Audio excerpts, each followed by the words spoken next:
Hi friends, ఎలా ఉన్నారు? ఈరోజు మనం బియ్యం పిండితోటి చాలా రుచికరంగా ఉండే చిప్స్ తయారు చేసుకుందాం. తప్పకుండా ఒకసారి ట్రై చేయండి, పిల్లలకు బాగా నచ్చుతాయి. ఇప్పుడు గ్యాస్ ఆన్ చేసుకుని బాండి పెట్టుకుని ఒక కప్పు నీళ్ళు పోసుకోండి. నీళ్ళను కొంచెం మరగనివ్వండి. ఇందులో మన జీలకర్ర, నువ్వులు, కారం 1 టీ స్పూను, సరిపోయినంత ఉప్పు, కరివేపాకు ఒక 3 రెమ్మలు ఆకులు తీసుకొని బాగా సన్నంగా కట్ చేసుకుని ఇవన్నీ వేసుకోవాలి. అలాగే కొద్దిగా ఇంగువ వేసుకోండి. వేసిన తర్వాత ఒక 4 స్పూన్లు ఆయిల్ వేసుకోండి. ఆయిల్ వేసిన తర్వాత ఒకసారి అంతా కలిసేలా కలుపుకొని ఉప్పు సరిపోయిందో లేదో ఒకసారి చెక్ చేసుకోండి. ఇప్పుడు మనం వాటర్ ఏ కప్ తోటి వేసుకుంటున్నామో ఆ కప్పు తోటి బియ్యం పిండి తీసుకోవాలి. బియ్యం పిండి వేసేటప్పుడు గ్యాస్ని చిన్న మంట మీద పెట్టుకుని బియ్యం పిండి వేసుకోవాలి. నేను రేషన్ బియ్యం తీసుకున్నాను. ఇవి ఆరబెట్టుకొని చక్కగా పిండి ఆడించుకున్న పిండిది. బియ్యం పిండి వేసిన తర్వాత గ్యాస్ని చిన్న మంట మీద పెట్టుకుని మొత్తం అంతా కలిసేలాగా బాగా కలుపుకోండి. ఇలా మనం చిప్స్ చేసేటప్పుడు రేషన్ బియ్యం ఆ పిండి అయితే బాగుంటుంది. ఇదంతా కలుపుకున్న తర్వాత గ్యాస్ ఆఫ్ చేసుకుని మూత పెట్టుకుని ఒక 3 నిమిషాలు ఉంచి తర్వాత మూత తీసి దీన్ని వేరొక గిన్నెలో వేసుకుందాం. ఇది కొంచెం వేడిగా అంటే కొద్దిగా వేడిగా ఉన్నప్పుడే పిండిని మనం కలుపుకోవాలి. అంటే చేతితో పట్టుకున్నంత వేడిగా ఉన్నప్పుడు పిండిని కలుపుకోవాలి. ఇందులోని వాటర్ ఎక్కువ అవసరం ఉండదు. ఒక 3-4 స్పూన్లు వాటర్ అయితే సరిపోద్ది. కొద్దిగా వాటర్ని ఇలా జల్లి పిండిని బాగా కలుపుకోవాలి. చేతితో బాగా పిసికి పిండిని బాగా కలుపుకోవాలి. మరీ ఎక్కువ వాటర్ వేయకండి. వాటర్ వేసేటప్పుడు కొద్దిగా చూసుకొని వేసుకోండి. 3 స్పూన్లు నాకు వాటర్ పట్టింది అంతే. పిండిని బాగా చేతితో బాగా కలుపుకోవాలి. ఇలా మొత్తం అంతా పిండిని కలుపుకున్నాం కదా. ఇప్పుడు ఈ పిండిని కలుపుకున్న పిండిలోంచి కొద్దిగా పిండిని తీద్దాము.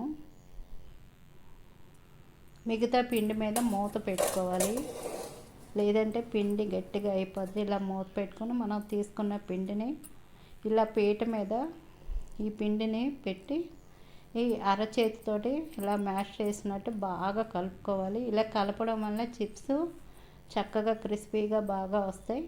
ఈ పిండిని కలిపేటప్పుడు చూడండి, వీడియోలో చూపించినట్టు చక్కగా కలుపుకోండి. ఒక 3-2 నిమిషాలు బాగా కలుపుకోవాలి పిండిని. ఇలా అరచేతితోటి ఇలా ఒత్తి బాగా కలుపుకోండి. పిండిని అంతా ఇలా కలుపుకున్న తర్వాత చక్కగా రౌండ్గా ఇలా ముద్దకం చేసి కొద్దిగా బియ్యం పిండి వేసి మనం చపాతీ కర్రతోటి చపాతీ కంటే కొంచెం మందంగా ఉండేలా చేసుకోండి. ఈ కర్రతో ఒత్తేటప్పుడు కూడా స్మూత్గా ఒత్తుకోండి. మరీ స్పీడ్గా ఒత్తారంటే పగుల కింద వస్తుంది. అందుకు కొంచెం నెమ్మదిగా మనం ఒత్తేటప్పుడు కొంచెం నెమ్మదిగా చేయండి.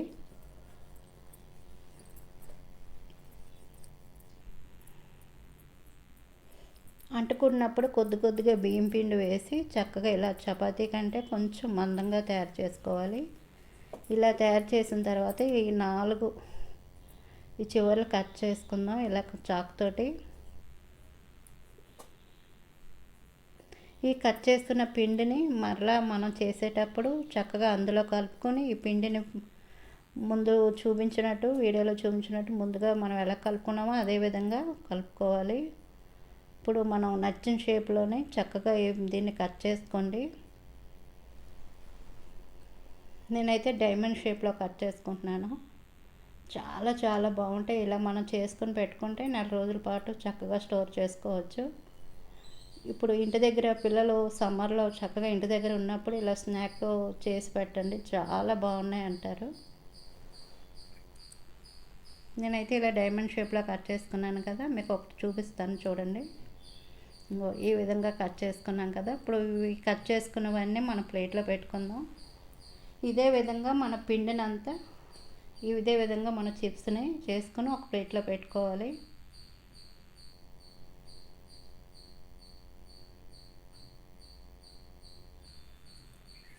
చూడండి, ఈ విధంగా మనం డైమండ్ షేప్లో కట్ చేసుకున్నాం కదా.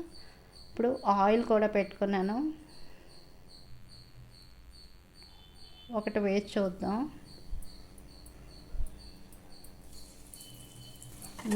ఆయిల్ చక్కగా వేడైంది. ఆయిల్ వేడైన తర్వాత గ్యాస్ని మీడియంలో పెట్టి ఈ చిప్స్ని వేసుకోవాలి. ఆయిల్ మాత్రం బాగా వేడవ్వాలి. వేడైన తర్వాత గ్యాస్ని మీడియంలో పెట్టి వేసుకుని వెంటనే కదపకండి. మనకి పైన నొగరలాగా వస్తుంది కదా, ఆ నొగర తగ్గే వరకు మనం ఇలా ఉంచుకోవాలి. చక్కగా ఇదంతా తగ్గిన తర్వాత రెండో వైపుకి కలుపుతూ వేపుకోండి. అటు ఇటు కలుపుతూ చక్కగా వేపుకోండి. మనం కట్ చేసేటప్పుడే కొంచెం టైం తీసుకుంటుంది తప్ప ఇలా వేపేటప్పుడు చాలా తొందరగానే వేగుతాయి. తప్పకుండా ఒకసారి ట్రై చేయండి, చాలా చాలా బాగున్నాయి అంటారు. చిప్స్ చక్కగా వేగిపోయాయి. ఈ వేగిన చిప్స్ని ఒక గరిటలో తీసుకుందాం. ఇలా జల్లి గరిటలోకి తీసుకుందాం. పిల్లలు ఈవినింగ్ మమ్మీ ఏమైనా కావాలని అడుగుతారు కదా, అలాంటప్పుడు ఇలా చక్కగా చేసి పెట్టండి. చిప్స్ చాలా చాలా బాగుంటాయి. వీడియో నచ్చితే మాత్రం ప్లీజ్ లైక్ చేయడం మర్చిపోకండి. అలాగే మా ఛానల్ని సబ్స్క్రైబ్ చేయండి. ఇలా వేగిన తర్వాత ఇదే ఆయిల్లోనే మిగతా చిప్స్ని కూడా వేసుకుందాం. చక్కగా ఆయిల్ అంతా అయిన తర్వాత ఈ ప్లేట్లో వేసుకోవాలి. ఇదే విధంగా అన్ని చిప్స్ని చక్కగా వేపుకోవాలి. చూడండి ఎంత క్రిస్పీగా చక్కగా కరకరలాడుతూ చాలా బాగుంటాయి. మీకు ఒకటి విరిపి కూడా చూపిస్తాను. చూడండి ఎంత క్రిస్పీగా ఉన్నాయో. ఇలా చేసుకున్న చిప్స్ని ఒక డబ్బాలో ఉంచుకుంటే చక్కగా 4 రోజుల పాటు మనం స్టోర్ చేసుకోవచ్చు. వీడియో నచ్చినట్లయితే ప్లీజ్ లైక్ చేయండి. అలాగే మా ఛానల్ని సబ్స్క్రైబ్ చేయండి. పక్కనున్న బెల్ ఐకాన్ని క్లిక్ చేయండి. వీడియో నచ్చితే మాత్రం ప్లీజ్ లైక్ చేయడం మాత్రం మర్చిపోకండి.